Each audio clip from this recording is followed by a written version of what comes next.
إلى يوم الدين. يقول الله تعالى في القرآن الكريم: أعوذ بالله من الشيطان الرجيم. بسم الله الرحمن الرحيم.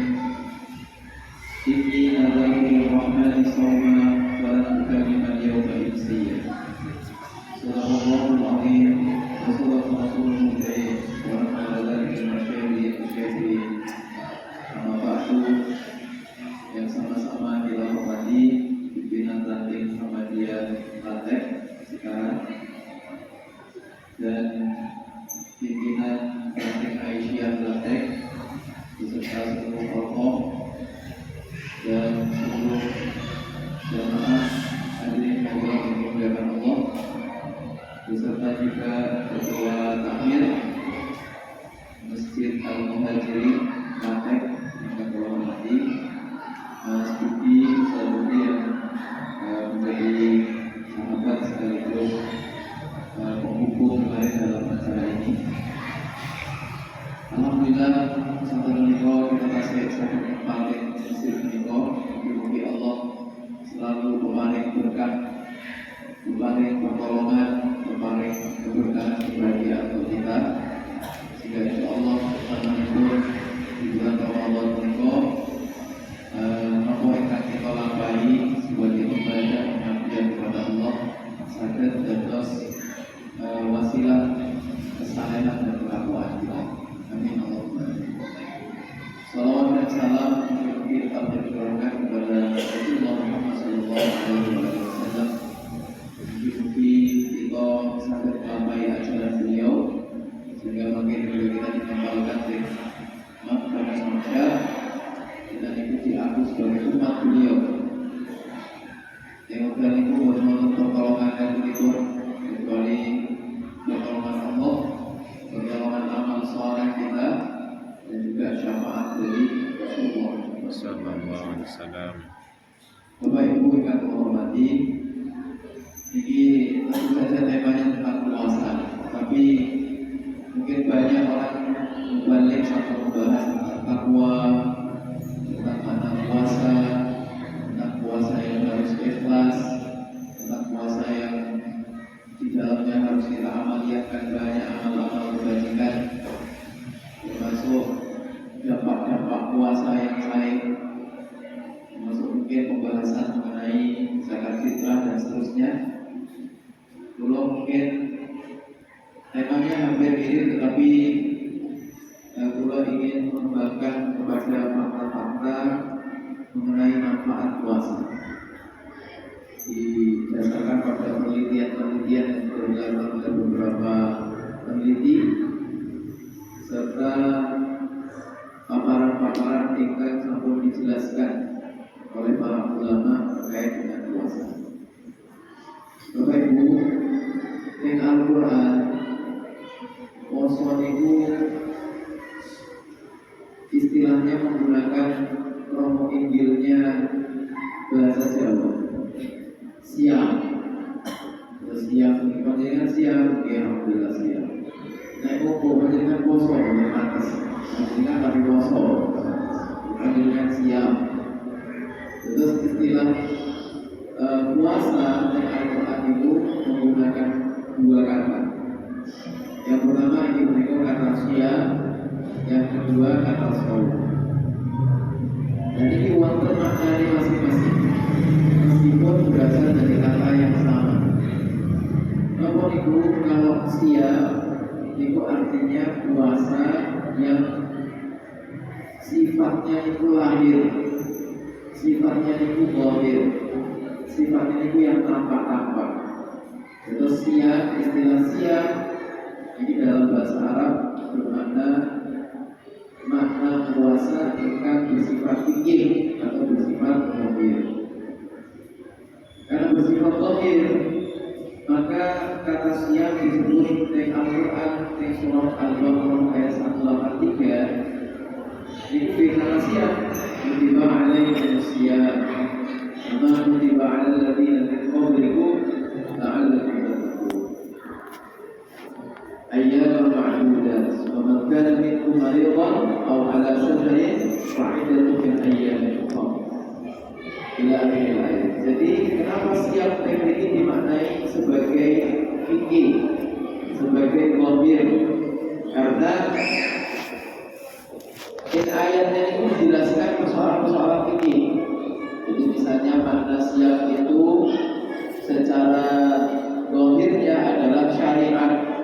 Syariat berarti sesuatu yang diwajibkan kepada kaum mukminin, kaum muslimin. Kemudian waktu cara wali secara fikih yang disebutkan tekniku, misalnya apa? Bapak kana minkum maridan aw ala safarin fa'iddatun min ayyamin. Kalau kalian dalam perjalanan atau sakit, maka boleh tidak puasa, kemudian mengqadha puasa. Dan ini siap kemudian maknanya makna zahir. Nah, Bapak Ibu sekalian, secara zahir ini wonten penelitian-penelitian yang justru dilakukan oleh orang tidak beriman, artinya belum muslim, belum mukmin, tetapi karena penasaran terhadap puasa. Orang Islam itu kalau puasa Masya Allah gitu. Bahkan fadilah puasa itu banyak sekali. Meskipun hadirnya dhaif, sampai tidurnya pun itu ibadah. Naum shaimi ibadah. Tidurnya orang yang puasa itu ibadah. Meskipun hadirnya kalau cuma sampai itu dhaif. Yang panjang itu hasan. Naum shaimi ibadah wa subuhu tasbihun wa du'a'uhu mustajabun wa amaluhu mudha'afun. Nah, yang ini hasan hadisnya. Makin kalau bahas juga.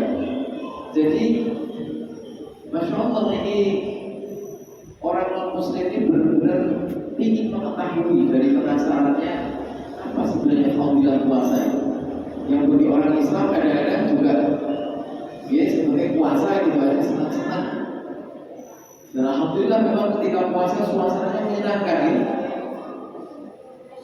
Sore Masya Allah rasanya, apalagi habis istirahat siangnya terus bangun tidur sore seger rasanya. Hati itu tenteram ya, pikiran juga seger tenteram. Nah itu puasa. Panjenengan pasti yang mengalami puasa akan mengalami perbedaan ketika sudah bulan puasa, bulan siang, masuk Syawal itu sudah terasa better malem. Arti ngaji orang pemalas gitu ya. Arti yang mulai kose, arti tahajud, jam biru ya. Oh sampai jam 10 masih Allah waktu. Padahal setengah 4 malaikat sama kubur. Terus waktu yang mustajab, yang namun dini hari itu mulai jam 12 lewat sedikit, nanti setengah sekawan. Setengah sekawan itu malaikat sama kubur. Dagangannya di kubur terus tutup sama malaikat. Dan itu suasana di dalam Ramadan dan di luar Ramadan beda. Bahkan kita merasa nyaman, nikmat. Enggak terawih itu rasanya kesel gitu. Ya Allah, enggak terawih, kekesalan atau masih dalam perjalanan. Padahal terawih juga harus di masjid, terawih itu bisa di rumah. Tapi kenapa setelah itu ada penyesalan? Karena memang Masya Allah puasanya itu luar biasa. Perbedaannya dengan tidak puasa itu luar biasa. Bahkan ketika kita misalnya sudah terbiasa puasa sunnah di luar Ramadan, itu better suasananya karena memang tidak semua orang berpuasa, hanya kita aja yang berpuasa. Nah, maka apa kata peneliti? Pertama, orang yang ini kesimpulannya, atau peneliti saking Sussex University, beliau mengatakan orang yang rutin berpuasa selama Ramadan, kemudian dilanjutkan dengan puasa sunnah di luar Ramadan, maka kulitnya akan 10 tahun lebih muda. Insya Allah. Jadi kita nggak akan ada keriput-keriputnya ini. Coba lihat dengan orang yang terbiasa berpuasa, wajahnya itu seger. Kenapa seger? Karena ternyata rahasia penelitian ini orang yang berpuasa itu karena pencernaannya sehat dan ritme daharnya juga sehat, maka sel-sel yang ada dalam tubuhnya melakukan regenerasi secara otomatis. Jadi kalau ada kulit kita yang kering, sudah kurus, kering lagi. Nah, dan itu insya Allah dengan puasa justru mengalami regenerasi kulit kita. Yang kering pun agak kencang sedikit, yang kering agak lembab sedikit. Nah, itu karena puasa. Jadi justru apa yang terjadi pada tubuh kita ini karena pencernaan kita dengan puasa itu menjadi sehat. Nah, cuma kontak syaratnya itu asal tidak apa itu cuma tidak jadwal dahar. Cara daharnya kuantitasnya juga bahkan berlebih dibandingkan hari biasa. Insyaallah rasanya kuat kabeh kita dulunya buka gitu ya gak deh ya, enak semua ya. Apalagi yang seger-seger warnanya hijau, warnanya biru, warnanya merah. Ini marjan apa ini? Marjan apa? Daharan, minuman semuanya rasanya seger. Sehingga kemudian mau kita makan semua, mau kita minum semua. Padahal pencernaan kita terbatas, perut kita terbatas. Nah, maka yang dimaksud tidak sekedar pindah jadwal dahar adalah kita daharnya tidak pakai nafsu. Gimana? Makanya bukan pakai nafsu. Karena dengan nafsu itu kita jadi enak daharnya. Ya artinya kita ketika dahar itu buatan sampai Masya Allah, ngambilnya pun dengan tenaga dalam. Maksudnya dari pingin banyaknya. Nah, jadi Bapak Ibu sekalian, pencernaan kita menjadi sehat dengan syarat ketika kita buka puasa ataupun sahur, niku kuantitasnya berkurang. Kan jaraknya mepet pendek. Misalnya buka jam 17.40, sudah jam Isya.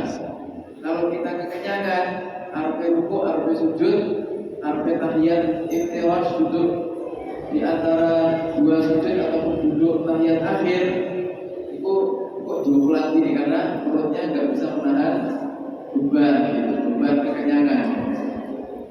Nah itu jadi karena pendek waktunya, maka harusnya jadwal makannya itu tidak sekedar pindah.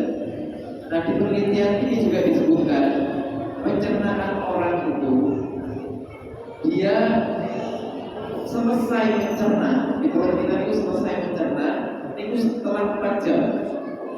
Sampai pun 4 jam baru selesai kita mencerna.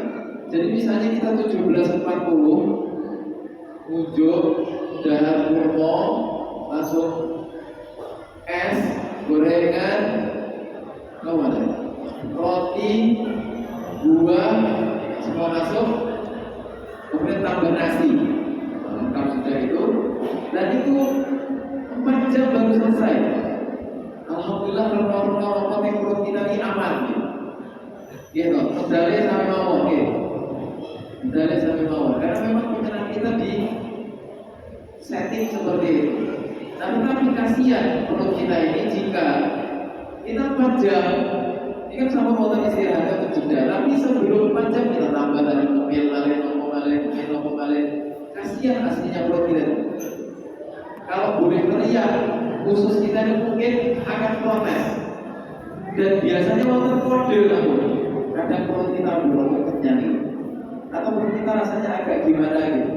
Itu harusnya sudah berhenti. Tetapi karena puasa, waktunya pendek, terus mawar. Nah maka Bapak Ibu sekalian, supados kita seperti yang disampaikan oleh hadis Rasulullah Muhammad SAW, sumu tasihu, berpuasalah kalian maka kalian akan menjadi sehat. Di antaranya adalah kita menjaga jadwal dahar, tidak sekedar pindah jadwal, tetapi juga pola daharnya dan kuantitas daharnya itu diperbaiki. bangun jam 2:30. Kemudian Rasulullah unjuk 4 gelas kecil, bukan 4 gelas meter tembung nanti. Gelas roki itu loh, biasa ditambah air zam-zam gitu. Itu 4 teguhan, nomor 14. Setelah itu Rasulullah istirahat sambil sholat. Ia mulai, makin kita jam 3 Rasulullah itu memulai dahar kurma dan roti. Setelah itu baru roti yang agak basah, tambah sayur, tambah daging. Dagingnya sudah dilembutkan. Pun ketemu. Setelah itu disambut bukan tambah-tambah balik. Nah pas buka, Rasulullah berbuka, itu langsung sami unjuk 4 gelas kecil. Setelah itu dahar kurma ganjil, boleh 3, boleh 5, boleh 7. Tetapi menurut keterangan 3 butir kurma itu sudah sama dengan karbohidratnya nasi sak piring. Jadi menjadikan kalau dahar kurma 3 biji itu ukuran takaran karbohidrat untuk energinya itu sampai kali 1 piring. Tapi karena kita sanes itu makanan pokoknya, karena kita nasi dicampur dengan telur. Yang penting 4 jam itu akan istirahat. Nah kalau ini kita lakukan Bapak Ibu sekalian, pencernaan kita